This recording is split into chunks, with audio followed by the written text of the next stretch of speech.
Wizard, you're a hero, and you look great.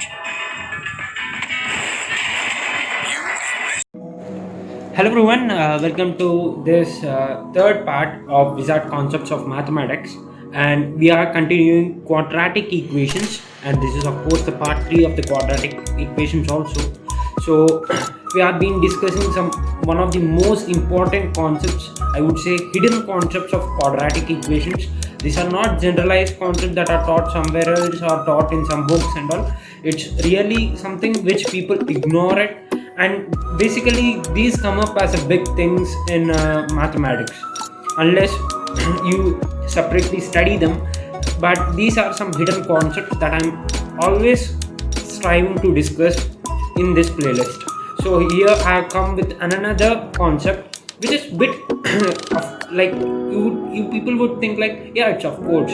So this statement runs into your mind till I finish this lecture, because the concept in today's lecture, it will be somewhat of course things. Okay, it's something which we easily agree. There's nothing like you prove it. It's nothing like you discuss a long some lot of information on it.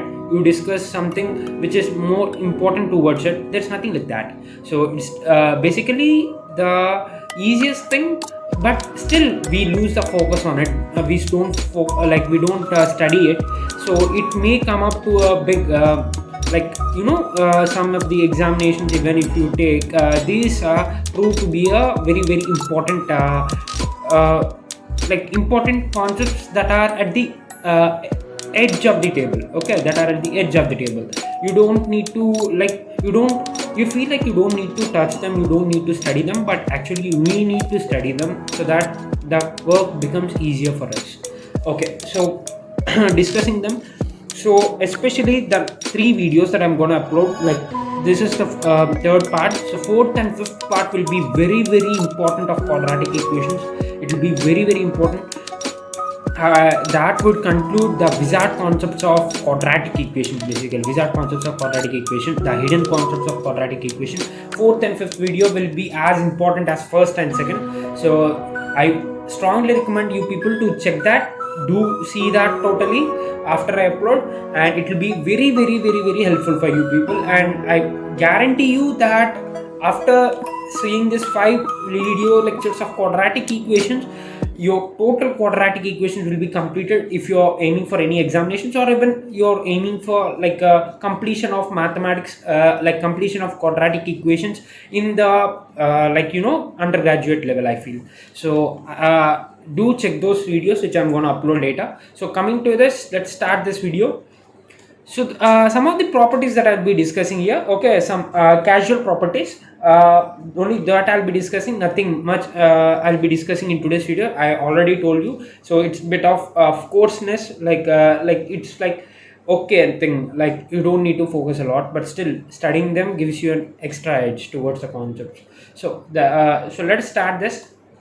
Every equation of an odd degree has at least one real root whose signs is of opposite to that of its last term. Okay, whose signs, the odd root signs, okay, the root signs is opposite to that of its last term, provided that the coefficient of the first term is positive. Okay, so if I take an equation, so let me take an equation like f of x is equal to ax cube plus bx square plus cx plus d. Okay, so this is an odd degree equation, this is a cubic equation. So provided I will assume that a is greater than 0, then every equation of an odd degree has at least one real root whose sign is opposite to that of its last term. So definitely if I assume that this equation, okay, if I assume that this equation has 3 real roots, then in that at least one real root has sign opposite, okay, has sign opposite to the last term here, in the sense the constant term which is d. So opposite to sign of D. Okay guys, so I have not mentioned what will be the sign over here. So if I assume the sign of D to be greater than 0, then I can find at least one real root whose sign would be, like, if I assume that that root to be alpha, then alpha should be less than 0. Okay, out of if these three roots are, okay, if these three roots are alpha, beta, gamma, so at least one of these three will be of different, like opposite sign of the D. So if I assume D to be greater than 0, then alpha should be less than 0. Okay, if D is less than 0, then alpha should be greater than 0. So let us deal this with an example. Okay, so let us deal this with an example. Let me erase this first. Okay, so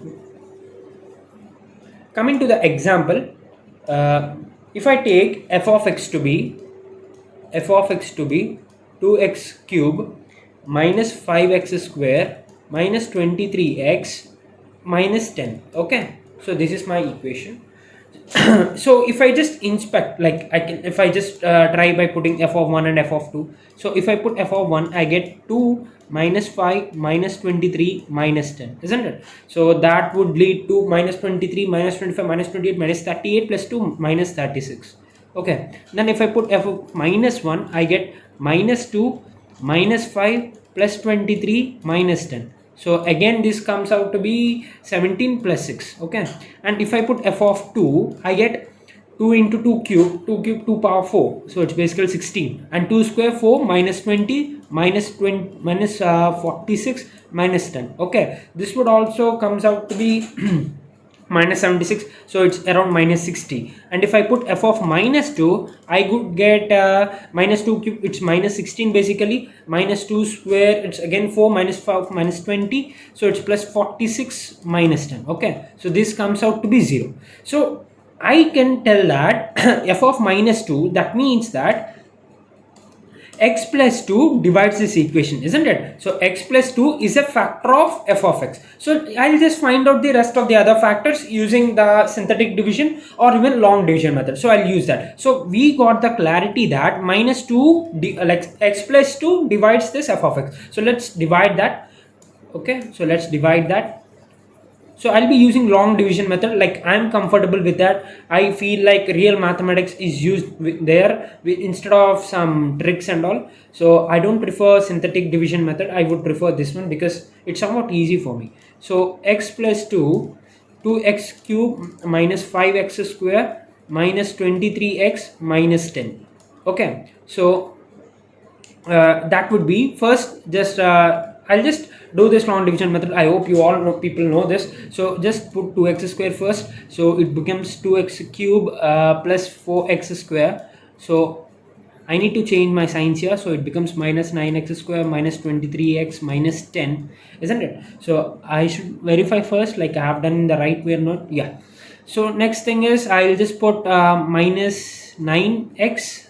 Yeah, I'll just write it in a correct way. Yeah, so I'll just put minus 9x, that comes out to be 9 minus 9x square and minus 18x. So again changing the signs, plus becomes minus, become plus, minus become plus, so it becomes minus 5x minus 10. So now I just need to multiply by minus 5. Okay, so it becomes minus 5x minus 10. So you just change the signs, so it becomes 0. So yeah, so of course we know that x plus 2 divides this equation, so we have got the required coefficient, and that to be 2x square minus 9x minus 5, isn't it? Now again self factorize this, so I would get 2x square, basically it's 5 into 2 10, so I need to check for 10 things, like 10 multiples, so I would get 2 comma 5 and 1 comma 10. Yeah, 1 comma 10 suits here, so minus 10x plus 1x minus 5. Yeah, so I'll just erase these things, so it becomes comfortable for me to write. Yeah, so 2x square. Yeah, now I'll take just take common my x minus 5 minus 1 into x minus 5, isn't it? So I need to check it first. Yeah, 2 into x, it's okay, and minus 10x, and minus 1 into, yeah, this one differs, yeah, plus 1 into x minus 5, so it comes out to be x comma minus 1 by 2 and 5. Yeah, so we have got this. So the final roots is, I'll write here, so I'll just erase this long division thing. So finally we got the roots to be first one we have got -2, and second we have got -1/2, and third is 5. So we can see from here that this 5 is our at least one root, isn't it? Because these two are negative, and these are of same sign of the constant term, which is here -10. So only 5 which is positive. So according to the theorem that we have studied right now, so this satisfies. So not only this, every polynomial or equation of odd degree satisfies this property. Okay, so this is one of the most important properties. Like if like you can in the any of the examination, or else you can even remember this just in the sake to get a fast idea, quick idea of the what do you say, the signs of the roots. Like if I give to you in such an equation, and I give you like the roots to be some 7 and 9, and I ask you to find the sign of the other root, the other third root, then it would be easy for you. Like according to the according to the sign of the constant term, you can easily check that. Like you can easily say that it's a negative one. So this property really helps us to find these things very quickly. So coming to the second property, second property is every equation of an even degree. Okay, so for our case we will take that. Okay, so because yellow is I'll prefer another ink. I would take the black. Every equation of an even degree. So first of all, even degree in the sense it can be quadratic, biquadratic, anything. Okay, so I'll take the quadratic for our case because it makes things easier.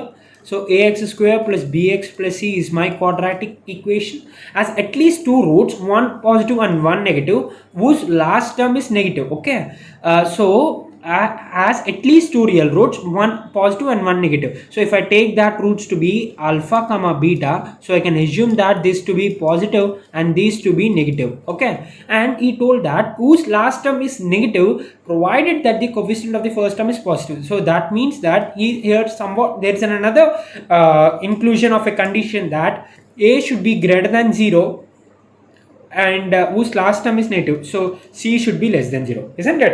So it's an of course ring. Okay, if you like, you can even prove it because it's a quadratic equation. We can easily prove that. Even if it like you are not able to prove it, you can even take it in a practical way, because we have this a to be greater than 0 and c to be less than 0. So now come to this like alpha into beta. Okay, we have alpha into beta to be a negative thing, isn't it? Because this is a positive, this is a negative, so negative into positive definitely leads to a negative answer, and this is nothing but c by a, isn't it? In a quadratic equation, the product of roots is nothing but constant divided by the coefficient of x square, so it's basically c by a, and this should be negative, isn't it? This should be negative, and for this should be negative, we are provided like whose last term is negative, so it has been already given to us that c is negative, isn't it? So c is negative, then a should be now positive, isn't it? Even only this case we can get a negative value, isn't it? So c by a turns out to be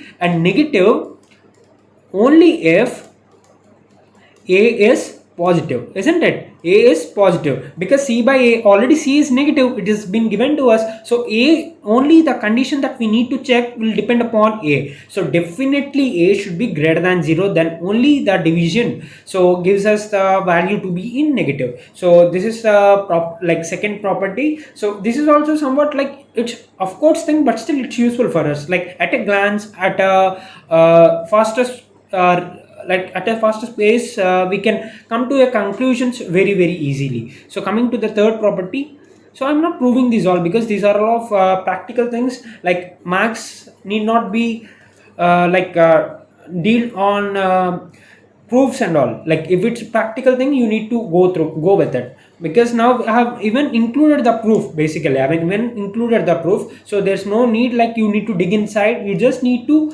keep all these things in mind so that you can come to conclusions very easily. That's what actually required in math. How fast you are and how accurate you are, that these two things matters a lot in math, nothing else. So coming to the third property, if an equation has odd powers of x, okay, then all the roots of the equation are complex provided all the coefficients of the equations have positive sign. Okay, so let us take a quadratic equation. Okay, let us take a quadratic equation. I'll change my ink here. Yeah, so f of x is equal to ax cube plus bx square plus cx plus t. So sorry, I'm taking a cubic equation basically because it has been told us to take a odd degree or odd powers of x, so I'll be taking the cubic. Then all the roots of the equation, so the roots of the equation, let me assume that the roots to be alpha, beta and gamma. Okay, so all of these will be complex provided that the coefficients of equation are positive sign. So let me check that. Okay, so I need to come up with an conclusion that, or I would say the assumption basically, so that is a b c d, all of them are greater than 0, isn't it? All of them are greater than 0, so I need to check for that. Now let me take, yeah, green. The now just take the equations properly. If an equation has no, like basically if an equation has no odd powers of x, that's the real like mistake that I have done. So basically it mentioned that the equation has no odd powers of x, then definitely this can be any degree, but it must be of even degree. So let me erase this. Let me erase this stuff, and even these are wrong. So I can assume this. So let me assume this to be power 6. Okay, ax power 6 plus bx power 4 plus cx square plus dx. Okay, I cannot take anything like that, so I can just assume this to be a constant term. Okay, so ax power 6 plus bx power 4 plus cx square plus d, all the coefficients, like sorry, all the degrees of x are even, isn't it? So and this root, because it's a 6 power degree 6, the roots can maximum be alpha, beta, gamma, delta. I can assume the other symbols, yeah, epsilon, and the other property can be, yeah, sigma.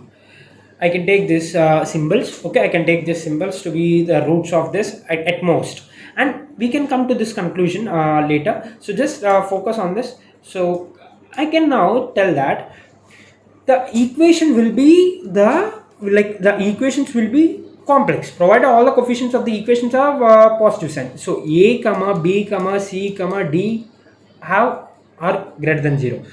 So let us take an assumption first. Let us consider the x to be greater than 0. Okay, x to be greater than 0. So it comes out to be a plus so I would say take x is equal to 1. Okay, x is equal to 1. So a plus b plus c plus d is what we want to get, isn't it?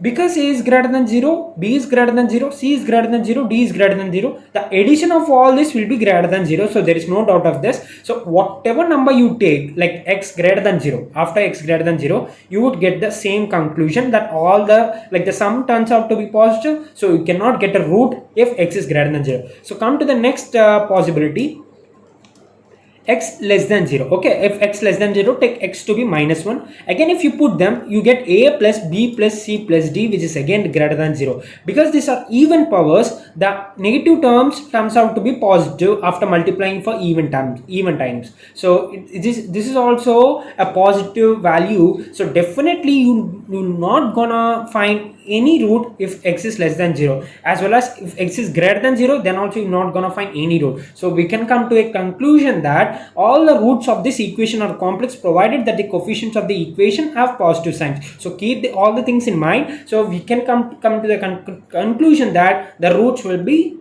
complex. So all of this, like all these roots are complex, they are not real, they doesn't exist in real graphs. So these are all the three properties which are like, of course, properties I would name them as, but still learning them doesn't affect you much, but it will prove to be like interesting thing, as well as it will help you build your fastness, and it will help you come to conclusions very quickly. So coming to a problem, I just wanted to discuss two problems on this concepts. Yeah, so these two are the problems that I wanted to discuss. So So first, just have a look at the problem. If a, b, c are real numbers and a is not equal to 0, because it's a quadratic equation basically, if you just look on to the next part of the question, so definitely a cannot be equal to 0 because it's the coefficient of x square. And if alpha is the root of a square x square plus bx plus c is equal to 0, and beta is the root of a square x square minus bx minus c is equal to 0. So these are the two quadratic equations given to us, and 0 is less than alpha is less than beta. Yeah, so alpha will be less than beta and alpha should be greater than 0. Simultaneously beta can also be greater than 0. These are the conditions that are given to us. Show that the equation, and there is another equation given to us as a root gamma that always satisfies alpha is less than gamma. So basically it's asking that the root of this, if I assume this to be a third equation, this to be a second, and this to be a first, so that the root of third equation lies between the root of first is less than root of third is less than root of second. So this is what we basically need to prove. So first thing is, let us put the alpha in the first, okay, in the first equation, because that's what given to us, and we can find that the third equation is a if you see properly, it's basically it's a combination of first and two with some ratios. We have no idea, so let's put the things that have been given to us. So if alpha is the root of the first equation, so just put that. I'll be using a different thing for this. Yeah, so it's basically a square alpha square plus b alpha plus c is equal to 0. Okay, this is what the condition, and beta is the root of the second thing, so I can assume that a square beta square minus b beta minus c equal to 0, isn't it? So these are the things given to us. And now let me assume that the given equation, show that equation, that to be h of x, okay, and that to be a square x square plus 2bx plus 2c. Okay guys, so this is my equation given to me. And now just put alpha and beta in this. Okay, just put alpha and beta this. Now h of alpha would be, okay, h of alpha would be a square alpha square plus 2b alpha plus 2c. Okay, and this is basically nothing but, if I compare this with the first equation, okay, if I compare with this first equation, this one, so I can just look out for some similarities and substitute here, isn't it? If I keep that like beta alpha plus c, okay, b alpha plus c is nothing but minus a square alpha square, isn't it? So here it's multiplied by 2, so I can just multiply here 2 also and just substitute here. Okay, then it comes out to be minus a square alpha square, isn't it? I've used the equation number 1. Equation number 2 I'll be using later, and I have solved for this. So h of alpha turns out to be minus a square alpha square, and come for, yeah, and now substitute beta in h of x. Okay, h of beta turns out to be a square beta square plus 2b beta plus 2c, isn't it? And now if you see that here, now if you see the b beta plus c is nothing but a square beta square, isn't it? Now just substitute that here. So that comes out to be 2a square beta square, isn't it? So it comes out to be 3a square beta square, isn't it? So we have got that h of alpha to be minus a square beta square and h of beta to be 3a square beta square, isn't it? So here, because a square is positive, beta square is positive, whatever be the a and b values, because it is square, it will definitely be positive. As it is a negative, there is a negative sign in front of this, so this is completely less than 0. And when if you deal this thing, 3a square beta square, because a square beta square is a positive term, so 3 into this will be positive, so it's greater than 0. Because now it's a general thing, isn't it? It's a general thing that if an equation, especially in a quadratic, okay, especially in quadratic,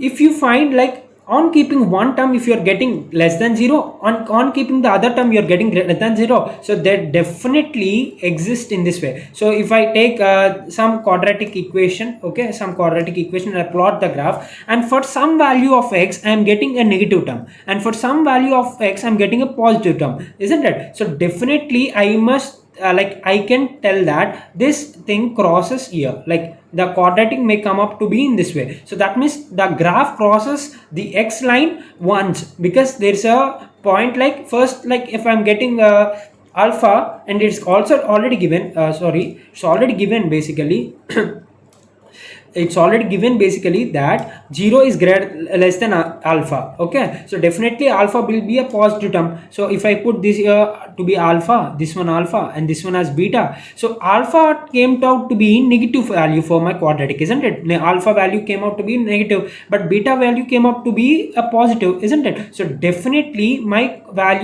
graph would have been crossed in this way, isn't it? So definitely my graph would have been crossed in this way. So there is a root here, so that comes out, and that root is basically nothing but gamma.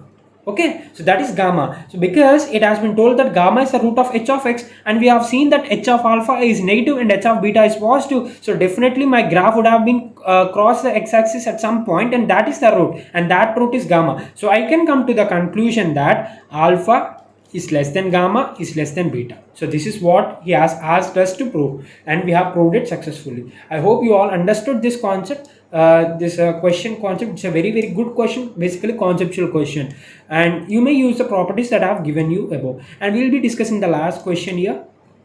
Yeah, we'll be discussing the last question.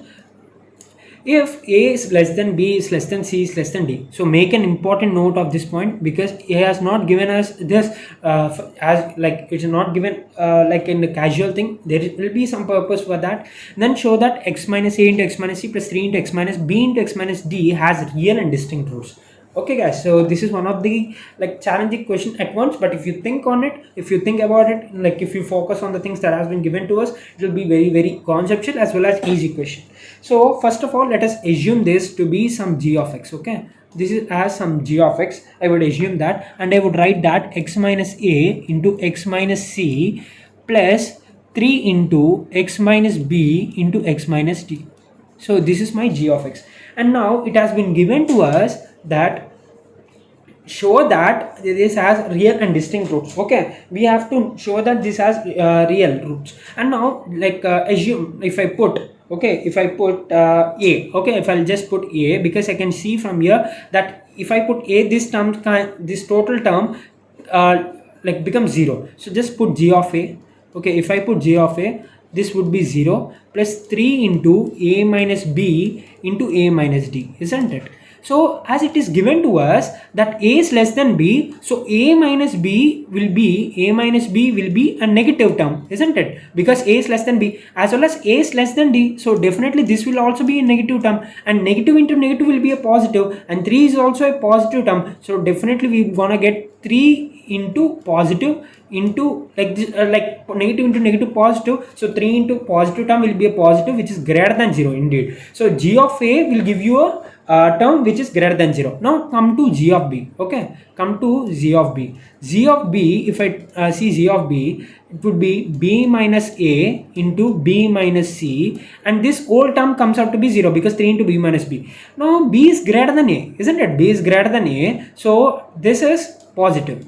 So this is positive, but B is less than C, so this is negative. So negative into positive comes out to be a less than 0 term. That means the negative term. So on putting A, we are getting a greater than 0 term, like positive term. On putting B, we are getting a negative term. So that means there exists a root, isn't it? So there exists a root in between them.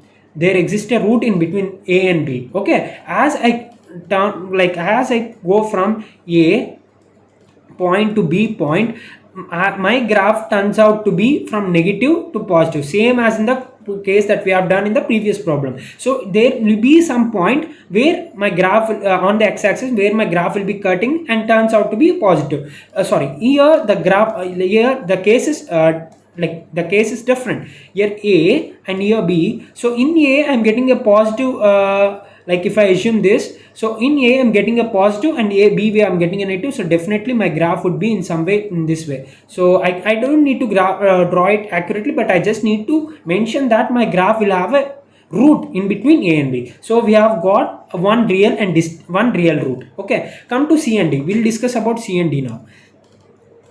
Coming to C and D, on putting g of c, okay, on putting g of c, we get that to be x minus a into x minus c, that turns out to be 0, and the other thing that is left is 3 into c minus b into c minus d, okay. And here again we can come to a conclusion. This is positive because c is greater than b, and this is negative because c is less than d.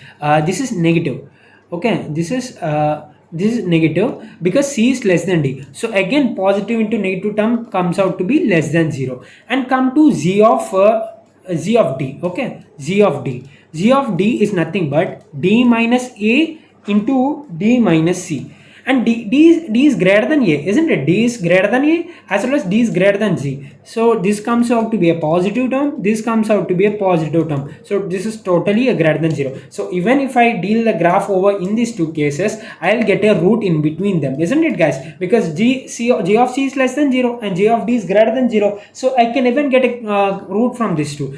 So if I draw my graph ultimately, and if I assume this to be a, b, c, d, because it has been given to us that basically a is less than b is less than c is less than d, and if I assume all these to be positive, it's not a big thing, okay. And I have got that a to be a positive and b to be a negative, so definitely my graph will be crossing it in this way, so I'll be getting a root here, isn't it? And now c is less than 0, so the thing is like it can be in this way, and d is greater than 0, so definitely my graph again will be crossing it this way. So I have found two roots in between this, like I've got two roots, and from this I can conclude that these two are real because we are able to plot them on the graph. And second thing, they are distinct, isn't it? One root lies between a and b, and the other root lies between c and d. So we have come to the conclusion that we have found two real roots, and they are distinct,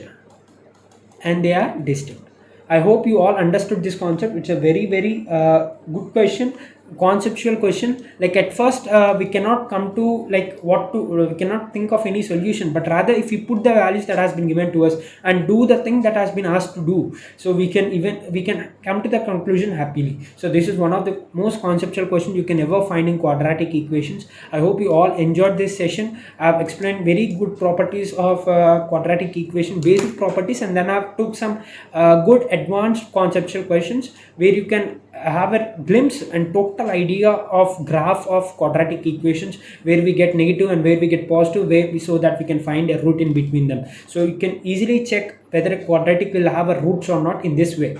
I hope you all enjoyed this. Signing off. We'll meet you all in the next video with the problem of the day tomorrow. Thank you.